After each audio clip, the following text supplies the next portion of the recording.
Bonjour à tous et bienvenue sur cette nouvelle vidéo dans laquelle je vais vous présenter une finale qui a eu lieu entre Korchnoi, qui a les blancs, et Karpov, qui a les noirs. Et dans cette finale, Korchnoi va commettre une erreur et vous allez voir que Karpov va réussir à l'exploiter immédiatement. Donc le trait est au noir et Karpov joue tour C6 qui menace effectivement le mat sur la case C1.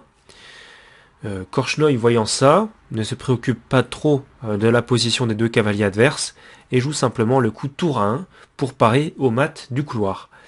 Le seul problème, c'est qu'ici, il y avait une deuxième menace de mat introduite par le coup cavalier F3. Et alors, après cavalier F3 échec, il y a deux variantes possibles. La première et la plus simple, c'est roi H1 et cavalier F2, échec et mat.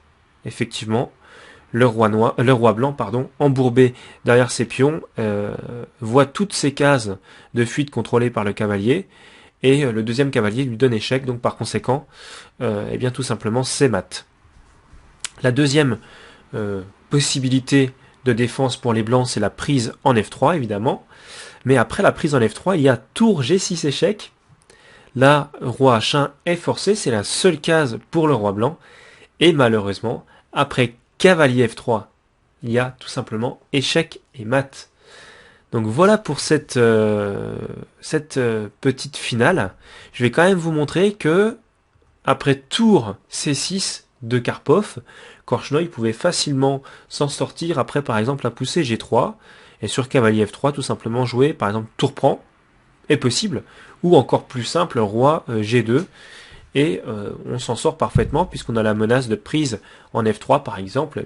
Bref, en tout cas on a une position relativement correcte. Il n'y a pas de menace de mat derrière. Par contre, une grossière erreur serait, après cavalier F3, de jouer la place de roi G2, roi H1, puisqu'on retomberait dans une variante de mat. Après tour C1 échec,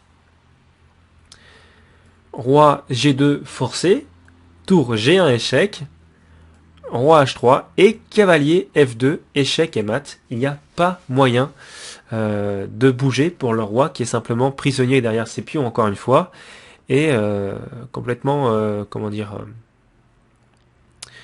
possédé par les deux cavaliers qui contrôlent toutes les cases de sortie de fuite du roi blanc et qui mettent échec. Donc par conséquent c'est bel et bien échec et mat.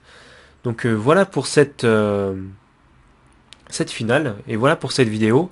J'espère qu'elle vous a plu. En tout cas moi ça m'a fait plaisir de vous montrer cette finale parce que c'est toujours intéressant de voir un mat donné avec les deux cavaliers. C'est relativement rare à haut niveau, donc c'est assez rare pour être souligné je pense. Je voudrais juste revenir sur un point. Effectivement Korchnoi, après cavalier F3, tour 1 et cavalier F3, a abandonné puisqu'il a vu effectivement les deux variantes de mat relativement simples. Donc il a abandonné immédiatement.